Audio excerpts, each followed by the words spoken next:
Hi everyone and welcome to the Lemon Tree Library. Today we're going to read There's a Sea in My Bedroom by Margaret Wild and illustrated by Jane Tanner.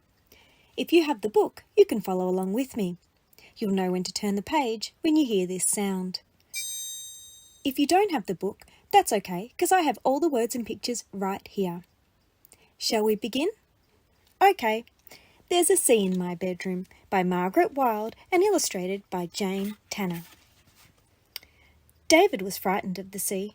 It was a huge, wet monster that gobbled him up, knocked him over, and turned him upside down.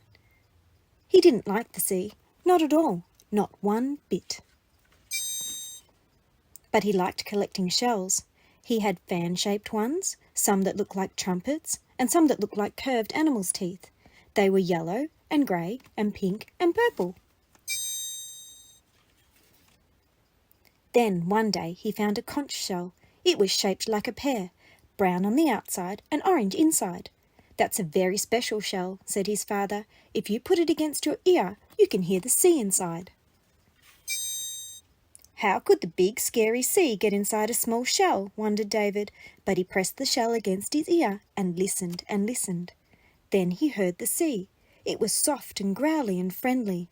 David wasn't scared of this sea, not at all, not one bit.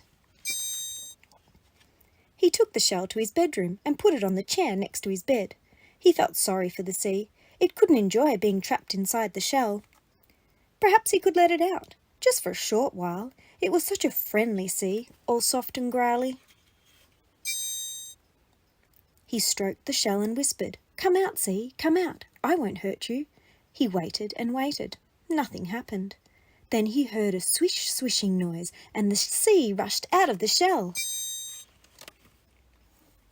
It curled around his toes, foamed up his legs, and beat gently against his bed. David was getting wet, but he didn't mind, not at all, not one bit. He flopped down in the water and kicked his legs and splashed. He rode in his toy box, floated on his back, and did somersaults, 1, 2, 3. All around him his toys bobbed in the water, his red tugboat, his yellow wooden duck, and his blue striped seaplane. He scooped handfuls of foam. The bubbles disappeared quickly in his hand. He laughed and laughed and laughed. His mother and father heard him and called, "What are you doing, David? What are you up to?" David jumped in the waves. Then he came up for air and shouted, "Mum, Dad, there's a sea in my bedroom. I'm jumping in the waves. I'm getting all wet." "A sea in his bedroom," said his father. "A sea in his bedroom," said his mother. "What is he doing?" They opened the bedroom door and peeped in. There was David, swimming on the floor with his toys all around him. But there was no sea at all. David sat up. He touched his trousers and shirt and his hair. He was dry. "There was a sea," he said. "There was. A soft, growly, friendly sea. It lives inside the shell. It's gone back now." His father smiled. "It's not a real sea," he said. "It's just a noise the shell makes when you put it against your ear." But David knew there had been a sea in his bedroom. There was even a small pile of sand under his chair. "Look there," he said. "Look there. I'm going to keep it always. I'm going to put the sand into a jar." "Shall we go to the beach tomorrow?" asked his father. "You can go swimming in the sea." "Yes," said David. "That would be fun."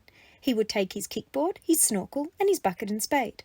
He wasn't afraid of the sea anymore. Not at all. Not one bit. The end. Are you like David? Do you like to go to the sea?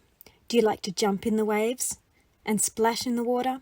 Or do you prefer to stay on the sand and make sandcastles or even search for shells? Next time you're at the beach, you might even be lucky enough to find a conch shell. If you do, be sure to put it up against your ear so that you can hear the sea too. Thank you for listening to the story, and I'll see you next time at the Lemon Tree Library for some more stories. Bye-bye.